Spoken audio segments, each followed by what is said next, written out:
Olá, estamos dando início a mais um programa Debates Le Monde Diplomatique Brasil, uma iniciativa do jornal Le Monde Diplomatique Brasil, em parceria com a TV PUC e com a TVT, a TV dos Trabalhadores. Hoje nós vamos ouvir uma parte que é meio silenciada no debate político. Nós vamos tratar da visão que os movimentos populares estão tendo do momento político que nós estamos vivendo e quais os desafios que ele coloca para a cidadania. Essa discussão vai tomar por base uma reunião à vida da Plataforma de Movimentos Populares pela Reforma do Sistema Político, uma aliança de entidades, associações, movimentos populares, ONGs, que há anos vem discutindo a reforma do sistema político brasileiro e que tem acumulado uma trajetória importante de reflexões e de intervenções nesse cenário atual. Para fazer esse debate, nós convidamos uma pessoa que está envolvida desde o início na montagem da plataforma e no seu trabalho. Eu quero apresentar para vocês José Antônio Moroni. José Antônio Moroni é filósofo, é do Colegiado de Gestão do INESC, uma importante ONG brasileira, e é também membro da Plataforma dos Movimentos Populares pela Reforma do Sistema Político. Moroni, obrigado por estar com a gente mais uma vez. Vai ser ótimo poder esclarecer os nossos telespectadores sobre esse momento e como é que estão pensando os movimentos populares sobre esse momento. Vamos começar com uma reflexão sua, assim, do que são os debates que estão acontecendo na plataforma sobre esse momento que nós estamos vivendo. Você pode nos contar? Obrigado, Silvio, obrigado pelo convite. Nesse momento tão importante e ao mesmo tempo tão doído da nossa história, né? Então, acho que é um momento de dor, mas é também um momento que talvez a gente possa repensar as nossas estratégias, recolocar velhas questões, para que a gente possa realmente construir um país realmente democrático e livre e soberano, né? Bom, a plataforma, como o Silvio mencionou, ela começa a se estruturar em 2004 para debater a questão da reforma do sistema político. Já lá no início da plataforma, nós assumimos que o que a gente queria debater era a questão do poder, e não só a questão que é colocada enquanto reforma, que aparece muito na imprensa, na academia e no próprio Congresso, a reforma do sistema eleitoral ou a chamada reforma política. A gente quer além, nós fomos além, né? E é pensar o sistema político como um todo. Portanto, a questão reflete essa desigualdade, ao mesmo tempo que reflete essa desigualdade, também é um elemento fundamental para que essa desigualdade continue. Portanto, o poder é um elemento fundamental na reprodução e na permanência da desigualdade. Então, o que a plataforma, lá no início, se colocou? É a seguinte pergunta: numa sociedade como a nossa, quem tem o poder de exercer o poder? Quem tem o poder de exercer o poder? Não só o poder oriundo da representação, do processo eleitoral, mas todos os espaços de poder, inclusive do sistema de justiça, o poder da comunicação, dos meios de comunicação, etc., né? E já há um tempo, e nós formulamos várias propostas estruturadas em 5 eixos: democracia direta, democracia participativa, a democracia representativa, a questão da democratização da informação e da comunicação e democratização do sistema de justiça. E já faz um tempo, inclusive, pré-golpe da Dilma, a plataforma começou a se perguntar se a gente devia falar em reforma do sistema político ou de um outro sistema político. E nós percebemos já que aquele pacto oriundo do processo constituinte foi limitado, né? Avançou bastante, com certeza a nossa Constituição de 88 avança muito o que nós tínhamos anteriormente, somente nas políticas sociais, nos direitos individuais, nos direitos coletivos, direitos civis, políticos, apesar que tem muita coisa ainda a ser conquistada, mas no que trata da questão do poder econômico, do poder do sistema de justiça, do poder do aparato de segurança do Estado, do poder oriundo do processo eleitoral e tal, nós avançamos muito pouco do que é a nossa história, E nós fazíamos uma avaliação que a plataforma, na época, a gente tinha todas as nossas propostas, nós tínhamos formulado dentro dessa institucionalidade que nós temos. Daí, o que nós... Isso foi pré-golpe, né? Eu acho que depois do golpe, essa nossa avaliação se confirmou. Que a gente não vai muito longe com essa institucionalidade. Avançou, sim, mas essa institucionalidade que a gente construiu a partir da luta contra a ditadura e desembocou no processo constituinte, nos trouxe até aqui, até aquele momento e aquelas conquistas. De que institucionalidade você está falando, hein? Eu estou falando da institucionalidade tanto do Estado como um todo, das próprias chamadas instituições democráticas e também do poder de fato, né? Que é aquela questão do poder econômico, do poder da mídia, que não estão dentro de uma noção de Estado, né? Mas que tem poder. Então, quando a gente fala da institucionalidade, é desses processos políticos, né? Das chamadas instituições democráticas, do poder do Estado, e também do poder econômico, do poder dos meios de comunicação, hoje das plataformas, de mídias, etc. Né? Então, a gente trabalha, quando a gente fala em institucionalidade, é isso, não é só a questão de Congresso, não é só esse tipo de institucionalidade, né? Mas é todo o conjunto de instituições ou processos políticos que conduzem a nossa nação para um determinado rumo. Né? Você acha que essa institucionalidade não dá para reformar? Nós, enquanto a estratégia da plataforma, acho que tem questões que nós podemos avançar dentro dessa institucionalidade, que nós podemos avançar, sim, mas tem um limite nisso. Né? Por exemplo, uma das questões que nós podemos avançar, a questão da própria democracia direta. Né? Apesar vamos dizer assim, do limite que a nossa Constituição coloca na democracia direta, porque os instrumentos apresentados são super limitados, são 3.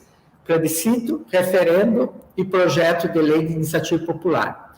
O projeto de lei de iniciativa popular, o primeiro que foi apresentado não foi o Ficha Limpa. Muita gente acha que foi o Ficha Limpa, não foi. O primeiro projeto de lei de iniciativa popular apresentado foi articulado muito pelos movimentos de moradia, que era a criação de um Fundo Social para Moradia, Fundo Social Popular para Moradia.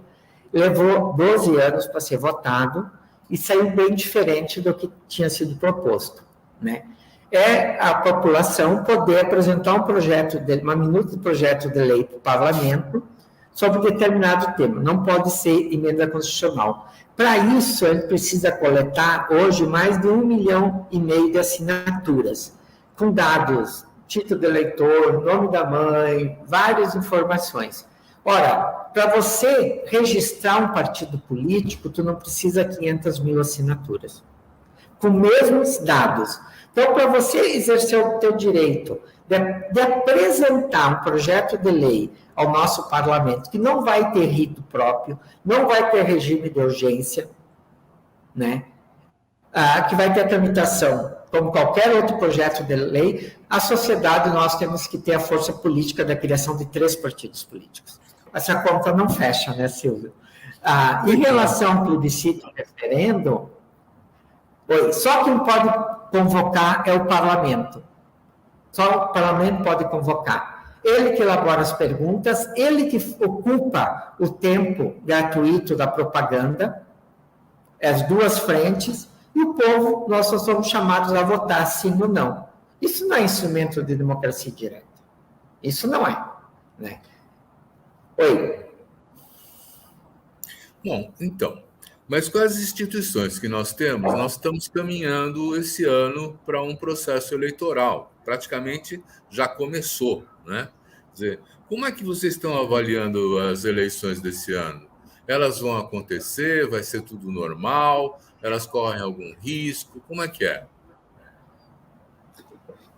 Olha, Silvia, essa pergunta é difícil de responder, né? Mas acho que nós, assim, da plataforma, trabalha com vários cenários, né? Acho que um dos cenários, dificilmente não vai ter eleição. Acho que esse é um cenário, é possível, mas é um cenário hoje, vamos dizer assim, de baixa possibilidade, mas também tem. Um cenário que nós trabalhamos, com uma possibilidade real, é de ser um processo eleitoral bastante tumultuado. E não é em termos de tumultuado como nós tivemos os últimos processos. 2010 foi bastante tumultuado, 2014 também, 2018 mais ainda. A gente vem num crescente. Se a gente lembrar o que foi a disputa de 2010, a gente vai ver que teve tumulto ali, né? Então, assim, mas não é desse tumulto que nós estamos falando. Nós avaliamos que tem uma possibilidade desse ódio, dessa violência toda e desse discurso de ódio hoje representado muito na candidatura do Bolsonaro, mas não só, né? O próprio Moro transita nisso, que em algum momento isso pode estar se transformando em algo físico nas ruas. E isso faz sentido, esse cenário é possível. Se a gente for analisar quando o grupo bolsonarista fala da guerra ideológica, da guerra cultural, não é uma guerra ideológica como a gente fala de disputa das ideias e da conquista da hegemonia através da cultura, do debate público. Algum momento, nessa formulação deles, essa guerra ideológica é guerra mesmo, é quase que se reportando a Guerra Santa, né, das Cruzadas. É uma guerra física. E eu acho que eles se prepararam para isso. Basta ver toda a questão das armas, né? O quanto os últimos, nesse período, foi vendido de armas para civis, né? Então, a gente trabalha, acho que é possível. Acho que o Bolsonaro, não o bolsonarismo, mas em algum momento pode se juntar, o Bolsonaro ele vai fazer de tudo para tumultuar o processo eleitoral, para deslegitimar o processo eleitoral e também para ele se manter, ele e seus filhos, se manter vivo como eleitoralmente como a extrema-direita. Né? Então, acho que um desses cenários é possível. Olha, olhando para os Estados Unidos, né, porque o bolsonarismo se inspirou muito também no Trump, o trabalho que ele fez com as redes sociais, as fake news, né? A gente vê que o trumpismo não acabou com a saída do Trump da presidência. Aliás, eles estão quase recuperando, vamos dizer assim, espaço, porque existe o risco nessas eleições dos republicanos conseguirem controlar tanto a Senado quanto a Câmara, né? E prepararem a volta do Trump nas próximas eleições. Quer dizer, esse bolsonarismo, ele continua depois das eleições? Como é que você vê isso? Eu acho que continua, Silvio. Eu acho que um país como o nosso, que entrou nessa do Bolsonaro, todo esse processo que vem já de algum tempo, não vai sair dele uma hora para outra e fruto de um processo eleitoral. Eu não acredito nisso.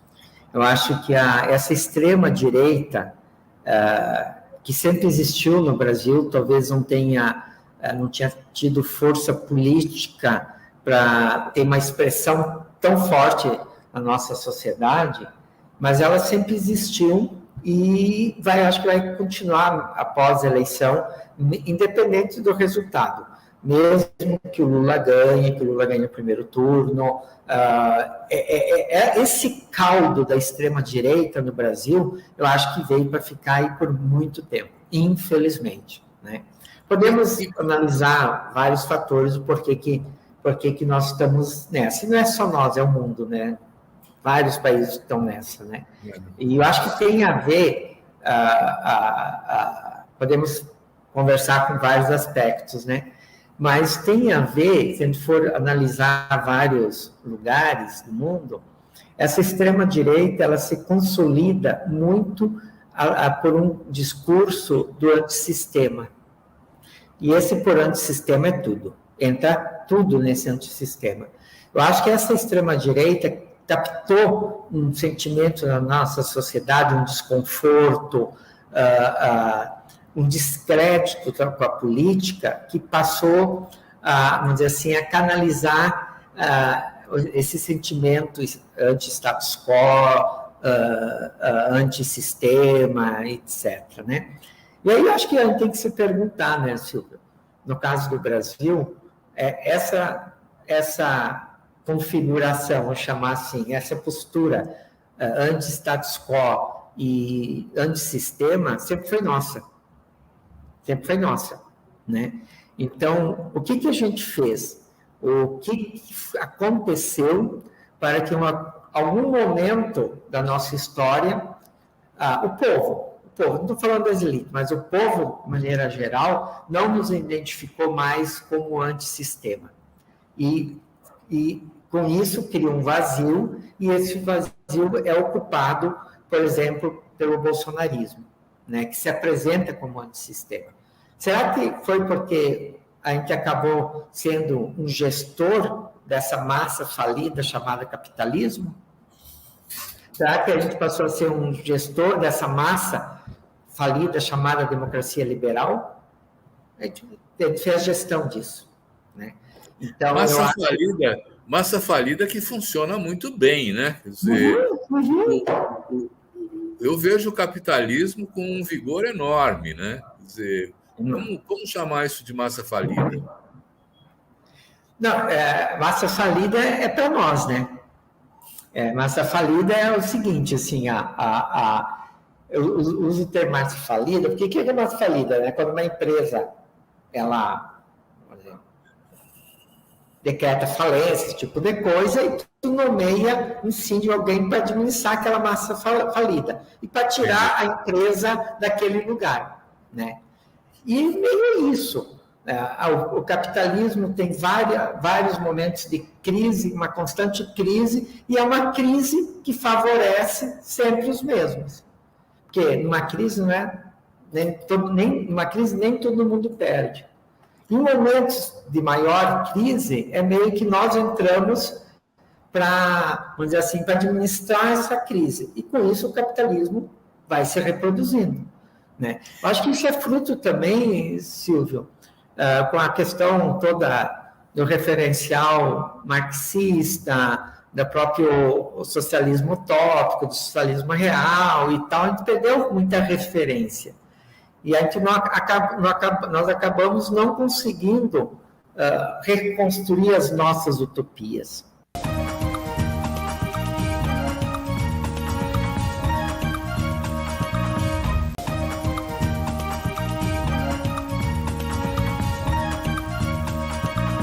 Eu estava lendo umas frases do Leonardo da Vinci, 1500 e qualquer coisa, né? E ele fala assim: o vazio surge quando desaparece a esperança. Olha só, né? Naquela época, né? E eu queria perguntar para você, como é que os movimentos enfrentam o bolsonarismo hoje em dia? Como é que eles buscam recuperar a esperança?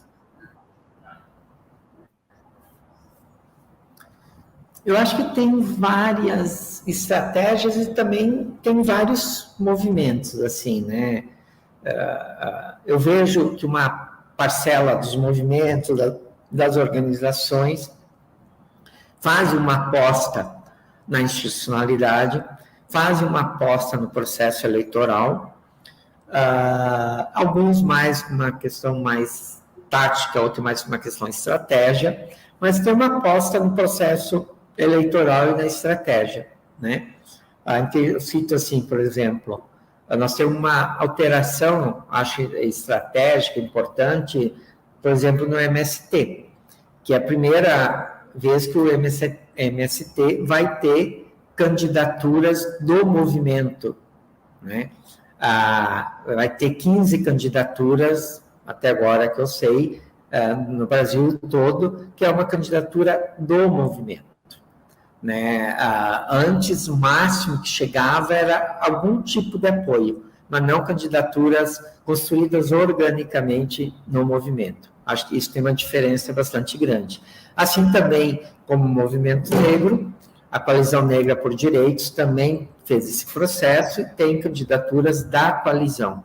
Né? Eu acho que isso pode dar uma outra qualidade no debate no próprio parlamento. Né? E pode ser algum embrião do que aconteceu em alguns outros países, como na própria Bolívia, da questão de candidaturas de movimentos. Né? É uma outra forma de nascimento das candidaturas e do próprio mandato. Né? Então, tem essa aposta também. Eu acho que todos, assim, vários movimentos, organizações, tem a tendência, apoio à candidatura do Lula, né? Que é uma candidatura capaz de enfrentar o Bolsonaro e o bolsonarismo. Né? Então, é a candidatura que está posta. Então, acho que tem essa aposta, sim, com vários olhares também. Né? Tem olhares muito críticos a esse processo de construção dessa candidatura. Eu me coloco nesse campo, várias das forças que atuam na plataforma também. Né? Desde o processo da estratégia política a esse respeito, esse debate, por exemplo, da Frente Ampla. Assim, eu concordo de ter uma frente ampla, mas eu não queria uma frente ampla que vá para a direita, né? Que a frente ampla seja olhada para a direita. Né? E aí, quando eu falo isso, o pessoal diz, não, mas a esquerda já está. Não está. A esquerda chamada institucionalizada, tudo bem, mas tem um campo da sociedade amplo, muito vivo, muito atuante, que está nos territórios, que estão construindo alternativas, autogestão, coletivos que pensam a questão da própria sobrevivência de maneira coletiva, isso está muito vivo. Esse campo todo, que agora, por exemplo, na pandemia, segurou muito a barra das comunidades, não está nesses processos nossos, da minha geração que estão. Entendeu? Então, tu tem um campo à esquerda, que não é a esquerda institucionalizada, que é o campo autonomista e tal, que teria que ser uma frente ampla, olhado para esse lado, e não olhar para o lado da direita ou do centro. Né? Mas, olha, você chamou a disputa como uma disputa de poder, eu concordo. Né? Quer dizer, e nesse cenário, dizer, tem o lado institucional da aposta, que é criar as candidaturas para eleger deputados desses setores, tal, do MST, da coalizão, mas tem também uma lógica de que, se não tiver pressão, a direita leva, porque a direita já está fazendo pressão. Né? E como é que a esquerda poderia pensar em exercer a pressão desde agora?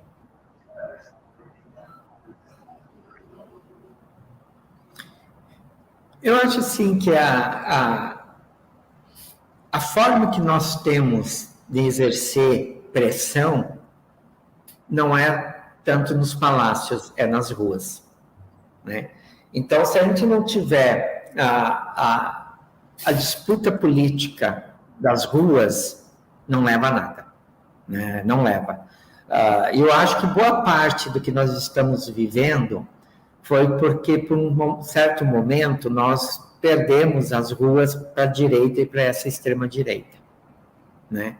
Porque o processo político se dá nas ruas. Fora disso, é muito mais o espaço da política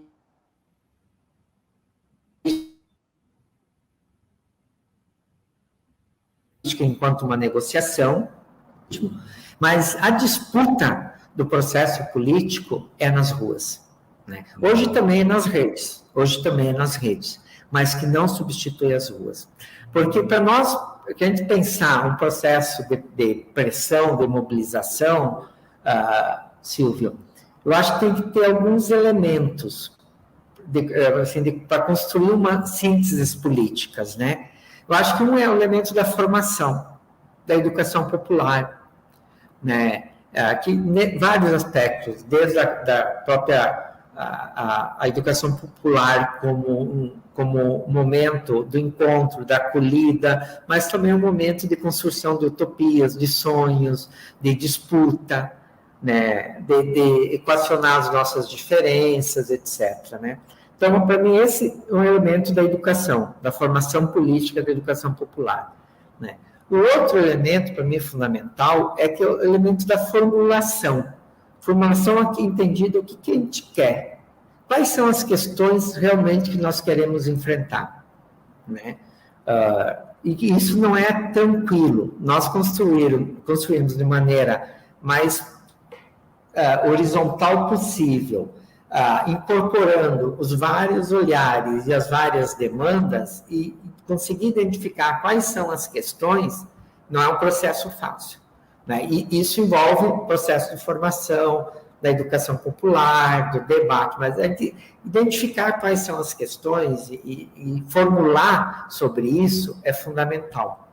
E a outro pedra tripé, vamos chamar assim, é a questão das ruas, da disputa das ruas, né? Para mim, esses três elementos, a formação política, a capacidade nossa de formular ou de entendimento da realidade e que questões nós queremos enfrentar e fazer isso com a disputa das ruas, isso é capaz de produzir novas sínteses políticas, né? Mas não são as questões imediatas de interesse da população que mobilizam? Você está falando de uma maneira mais genérica, assim, de que nós temos que defender as nossas propostas e nos contrapor às visões do neoliberalismo, né? Essas propostas são radicalizar a democracia, são buscar a igualdade e tal, mas para poder pegar o gancho, como nas próprias redes sociais acontece, né? Quer dizer, você tem que trabalhar com questões concretas, né? Que questões concretas são essas? Isso é aquilo que eu estava colocando, Silvio, das questões, né? Eu sempre me questiono, me pergunto muito, por exemplo, na questão da reforma da Previdência. Por que a gente não conseguia mobilizar em defesa ou contra a reforma da Previdência? Por que a gente não conseguiu? Não conseguiu. E a gente não conseguiu, né? Talvez seja pelo fato que em torno de 50%, e às vezes até mais, da nossa população economicamente ativa, portanto, dos trabalhadores e das trabalhadoras, não estão no sistema da Previdência, não chegaram nele. Então, a gente fica fazendo a defesa de uma Previdência, para não ter uma reforma péssima, ruim, como se o que nós temos da Previdência, ou o que a gente tinha da Previdência era boa. Não era. Que mais da metade dos trabalhadores e das trabalhadoras estavam fora, né? E aí, assim, um dia eu estava na academia e estava conversando com o rapaz da limpeza, que fazia serviços gerais lá, né? E estava na televisão passando a questão da reforma da Previdência do Temer. daí eu perguntei para ele, né? O que tu acha, não sei o quê? Carlos, o que tu acha, não sei o quê, daqui, da reforma? Ele olhou assim para mim. Fez assim. Eu disse, sim, mas Carlos, falando da Previdência, não sei o quê, ele olhou assim para mim. Tu acha que algum dia eu achei que isso era para mim? Né? Então, assim, por isso que eu falo, a própria questão, Silvio, assim, do que é o concreto da vida, não é fácil de construir. Por exemplo, eu acho que uma das questões concretas da vida que a gente precisa enfrentar é o racismo que mata. O racismo que mata. O machismo que mata. A questão da fome. Né? Então, para mim, o concreto da vida é isso. A questão da falta de moradia, que qualquer chuva as pessoas estão tendo as suas casas destruídas, né? A questão da vida nas cidades, que estão impossível, a questão da reforma agrária. Então, esse problema que eu vejo, que essa definição de qual é a agenda, ela reflete também os nossos espaços de poder e as nossas dinâmicas de poder. Então, quem tem poder entre nós acaba definindo isso. Então, a gente tem que ter um olhar para nós de construção dessas agendas não hierarquizada, né, mas mais horizontal. Até hoje, a gente escuta as pessoas falar, as lideranças políticas nossas e tal, falar das lutas gerais e das lutas específicas. Ora, o que é geral, o que é específico nas nossas lutas? Sendo que todas as nossas lutas dizem respeito às nossas vidas, né? Então, eu acho que talvez a grande aspecto, Silvia, assim, que esse concreto também está em disputa, né? Está em disputa. E talvez a gente não consiga fazer as mobilizações que a gente quer, porque talvez a gente não estamos conseguindo identificar o que o povo fala de concreto, né? E aí eu pego um exemplo, assim, Silvio. O INESC, a gente estava na coordenação da campanha pela renda básica, que deu origem ao auxílio emergencial, toda aquela luta, né? Foi uma luta nossa, foi uma luta dos movimentos, das organizações, juntou vários fatores, mas fomos nós que demos origem a essa luta, né? Nós fizemos, a gente cometeu um erro estratégico enorme na campanha. Enorme. Qual foi? A gente fez toda a mobilização para ter o auxílio, manter os R$600, denúncia, acompanhamos a implementação, a gente ficou canalizando toda a nossa força e os nossos recursos, vamos dizer assim, para a institucionalidade, vou chamar assim, para o debate no Congresso, para a questão da Defensoria Pública, no Ministério, para resolver as pendências e tal, né? E ficamos monitorando isso. E não fizemos absolutamente nada de dialogar com a população que estava recebendo R$600 ou quem não estava. Teve gente que fez isso. Fez muito bem. Inclusive, está aparecendo aí nas pesquisas eleitorais, as pessoas estão indo no Google perguntar quem que é essa pessoa que fez isso, né? Então, por isso que eu falo, essa dinâmica que eu estava colocando antes, da luta política, que às vezes nos suga para chamar de institucionalidade, que a gente precisa pensar isso. Nós deixamos isso em aberto completamente. Quando a gente fez essa avaliação na campanha, a renda básica que queremos, e tentamos ir para esse espaço, já estava. Então, mas aí você está dando um exemplo bem interessante, porque num modelo, vamos chamar assim, fordista, de contratação de trabalho pela carteira de trabalho e tudo mais, o sistema da Previdência está desenhado para acolher esses trabalhadores. E hoje em dia nós temos uma sociedade que mais da metade dos trabalhadores não tem carteira assinada, é tudo informal, né? Então, a própria reivindicação teria que mudar. Em vez de garantir uma reforma da Previdência, não seria melhor garantir a renda básica para todos? Quer dizer, não falar mais da Previdência? Como é que você vê isso? Não, porque eu acho que a renda básica, ela tem que, ela não pode substituir não pode substituir a proteção social, né? Ela tem que estar integrada ao sistema de proteção social, do qual a Previdência faz parte, Eu acho que, além do debate sobre a questão da renda, e que eu defendo que a renda ela tem que ser incorporada no sistema de proteção social, né? Eu não consigo fazer uma defesa da renda básica universal. Eu não me engasga, eu não consigo, né? Porque, em termos teóricos, vamos chamar assim, ok, seria todo cidadão e cidadã brasileira teria uma determinada renda, né? Que seria para todos, né?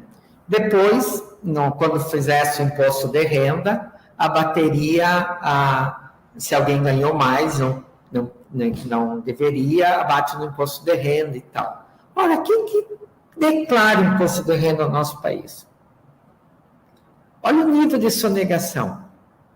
Olha quantas pessoas receberam auxílio emergencial, R$600, que não precisariam, mas legalmente tudo bem. Então, se a gente pensar num país como o nosso, uma renda básica universal, para mim, eu não consigo.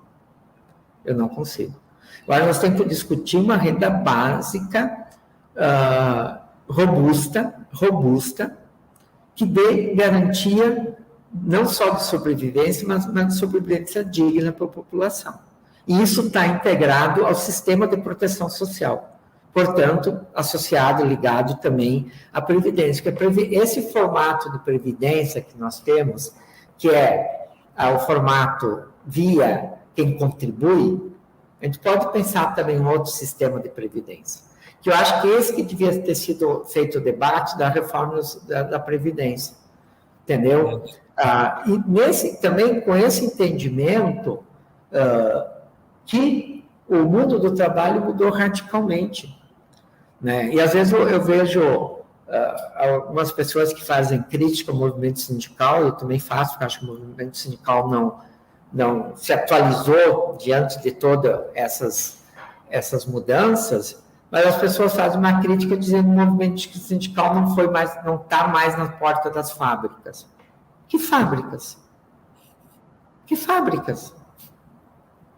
Né? Então eu acho que aí a gente está eu acho que assim, faz parte da estratégia desse sistema todo, é isso, é tudo numa rapidez que nos impossibilita, inclusive, da gente dar resposta, porque são tantas frentes que a gente não consegue dar resposta para tudo.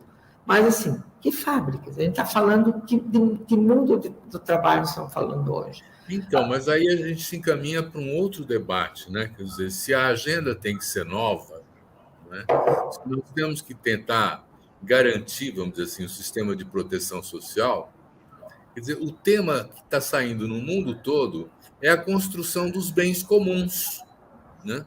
Dos commons, como eles chamam, né? Os ingleses, né? Ou seja, bens que são de interesse de todos, como a água, né? Que não podem mais se transformar em mercadorias, eles têm que ser disponíveis para toda a sociedade, né? É por aí essa história da defesa dos direitos hoje em dia? Eu acho que Silvio, assim, essa questão dos bens comuns, a gente definir, se citou a questão do exemplo da água, da terra, né? Eu acho assim, a água, a terra, a própria comida, a própria questão da mobilidade, sabe? Então, para mim, os bens comuns não é só os bens comuns da natureza, vou chamar assim, né? Mas os outros também. Eu acho que, assim, esse conceito de ter bens comuns, que, na verdade, os bens de todos e de todas, assim, né? E, portanto, tem que ter uma administração coletiva, tem que ter a gente pensa como que você faz a gestão desses bens, né? Não pode ser com o tipo de empresas públicas que nós temos hoje, né? Então, mas se tu pensar essa noção de bens comuns, a própria questão do bem viver também, eu acho que tem potência para a gente poder reconstruir as nossas utopias. Mas a gente tem que também, eu acho que uma questão que é pouco falado, Silvio, que não tem como a gente construir essa noção de bem comum, do bem viver dentro do capitalismo. Não tem. Né? Não tem. Hoje em dia... Fala. Bom, o máximo que o capitalismo vai permitir é alguma coisa muito residual para dizer que tem. Eles fazem isso também, né? Ou vai lá na frente mercantilizar, inclusive, o conceito de bem comum. Né? Então, eu acho que assim que, para mim, uma tarefa nossa, assim, a gente tem que se definir, a gente tem que falar que a gente é anticapitalista. Essa questão de ser anticapitalista é fundamental para a gente reconstruir as nossas utopias. Porque senão a gente cai, Silvio, naquilo que eu chamei da massa falida, né? Que a gente fica fazendo a gestão da massa falida do capitalismo e com isso, sabe, administrando as crises, dando uma roupagem mais humana em certos momentos, e para algumas situações.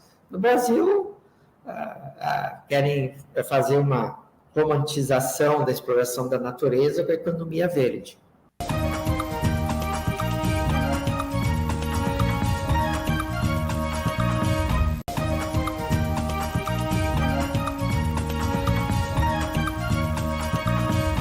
A tônica do capitalismo, vamos dizer assim, é transformar tudo em mercadoria, né? E não tem importância o que é a mercadoria, contanto que ela dê lucro, né? E mesmo se for um veneno, como o agrotóxico, está valendo do mesmo jeito. Envenena as pessoas, mas pelo lucro, né? Quer dizer, falar hoje no anticapitalismo ou no pós-capitalismo significa ir para onde, hein? Não sei. Não sei, Silvio. Não sei. Não sei. Para onde, não sei. Né? Só que eu acho que a gente tem que colocar isso na nossa agenda. Porque isso envolve modos de vida, modos de consumo. Não tem possibilidade da gente manter o nível de consumo que nós temos hoje. Não tem possibilidade. E o capitalismo cada vez acelera o nível de consumo, porque vai criando novas necessidades, né, forçadas. Então, assim, eu não sei para onde que a gente tem que caminhar, mas eu sei que a gente está no limite de tudo. Enquanto humanidade, a gente está no limite da questão ambiental, na questão também, eu acho, da forma de produção. Acho que nós estamos no limite também. E no que trata da questão das cidades, nós estamos também no limite das cidades. Também que tudo vai para um caminho quase que da impossibilidade de você viver minimamente bem. Né?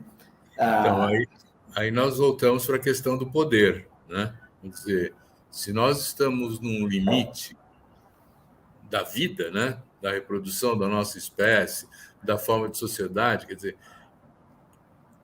já há discussões que, inclusive, vêm do campo liberal, né? A revista The Economist falava assim: nós temos que impor a divisão das grandes corporações em firmas menores para que o Estado possa controlar e regular, né, essas áreas de trabalho, de operação de mercado. Né? Quer dizer, nesse sentido, embora a gente não saiba exatamente para onde vai, mas eu tenho a impressão que o Estado tem um papel central, não tem? Tem um papel central. O Estado, eu acho que tem um papel central, não só na construção de políticas públicas e tal, mas nessa estrutura toda. E o Estado, ele tem e deve ter o poder para poder, vamos dizer assim, enfrentar o poder do capital das grandes corporações. entendeu? Não pode ter essa simbiose que nós temos entre as grandes corporações, e aí eu falo também do mercado financeiro, enquanto também uma grande corporação, né? Com o Estado. Tu não pode... olha a questão, quem faz hoje, define as políticas estratégicas em relação não só à economia, mas as demais políticas públicas também, são pessoas oriundas do chamado mercado, que depois voltam. Né? Isso, quer dizer, não tem nem essa separação básica, não tem. Então, nós temos um Estado, Silvio, que está a serviço das corporações. E, em certos momentos, ele se confunde com as próprias corporações. Né? E nesse sentido... Fala. Oi. Não, e aí eu acho que a gente tem que se perguntar, por exemplo, nessa questão das corporações, e é como às vezes se confunde, o papel das chamadas empresas públicas nessa dinâmica. Né? E aí nós temos que pensar sobre a Petrobras, por exemplo. Tá bem, é economia mista, não sei o quê, mas majoritário é pública. Então, assim, que empresa pública nós queremos? Que empresa pública nós queremos para fazer a gestão da água? Que empresa pública nós queremos para fazer a gestão do transporte público? Não é qualquer empresa pública.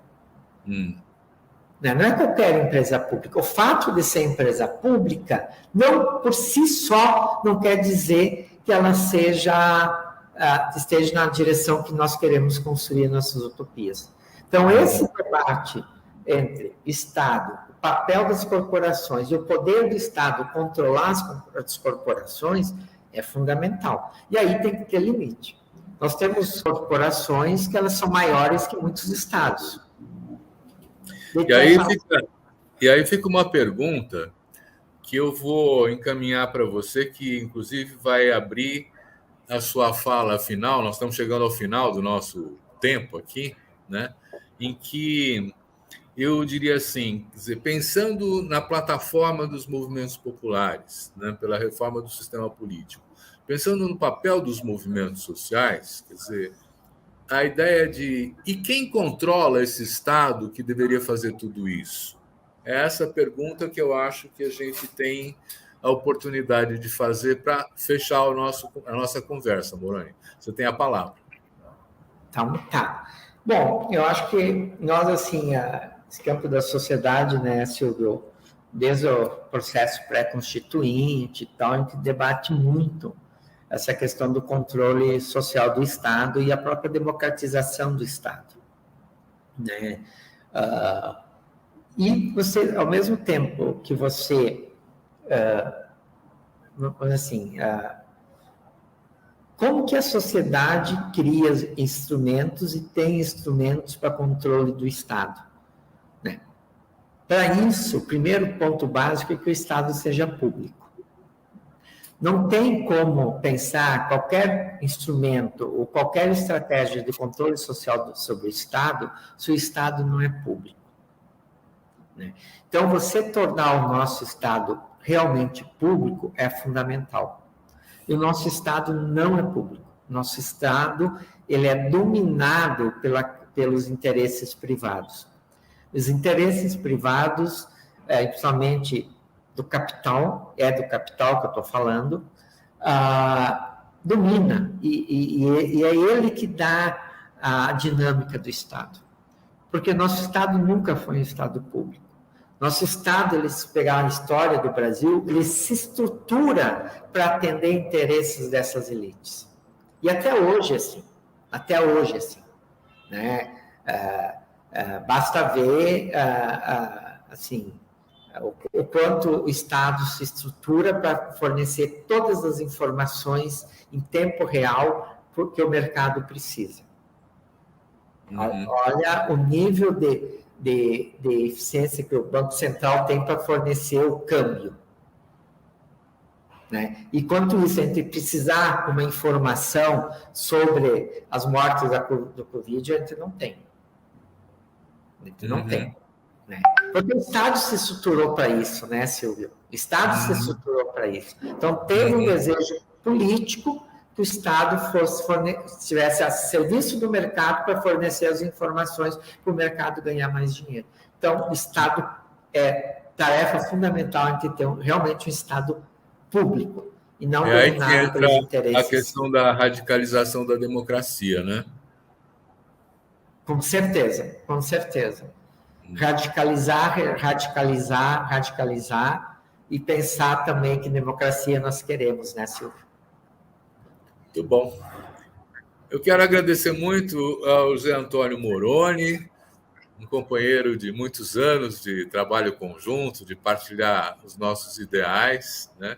E angústias também, né, Silvio? E as angústias também. E as angústias também, né? E dizer, olha, foi ótimo, acho que ajuda a gente a compreender o momento, o papel dos movimentos. Então, agradecer você e também a você que está nos assistindo, que nos acompanhou nesse papo. Muito obrigado. Semana que vem tem mais.